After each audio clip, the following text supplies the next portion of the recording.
গণঅভ্যুত্থানের সময় ইন্টারনেট বন্ধ করে হত্যাকাণ্ডের তথ্য আড়াল করার মাস্টারমাইন্ড ছিলেন সজীব ওয়াজেদ জয়।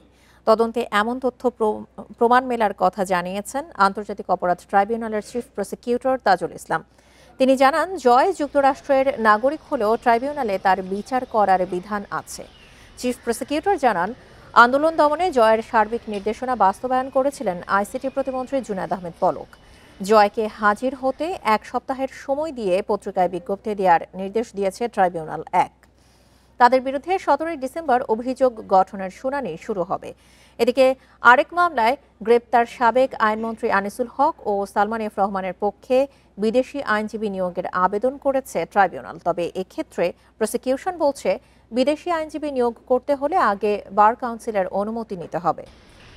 আইসিটি মন্ত্রণালয় বাংলাদেশের গণহত্যাকে আড়াল করার জন্য ইন্টারনেট বন্ধ করে সারা বাংলাদেশে গণহত্যাকে যেভাবে ফ্যাসিলিটেট করেছিল, গোটা দুনিয়ার কাছ থেকে এই গণহত্যার তথ্য লুকানোর চেষ্টা করেছিল, সেটার মাস্টারমাইন্ড কিন্তু সে সজীব ওয়াজেদ জয়, এবং সেটা বাংলাদেশে থেকে এই পরিকল্পনার বাস্তবায়ন করেছেন জুনায়েদ আহমেদ পলক।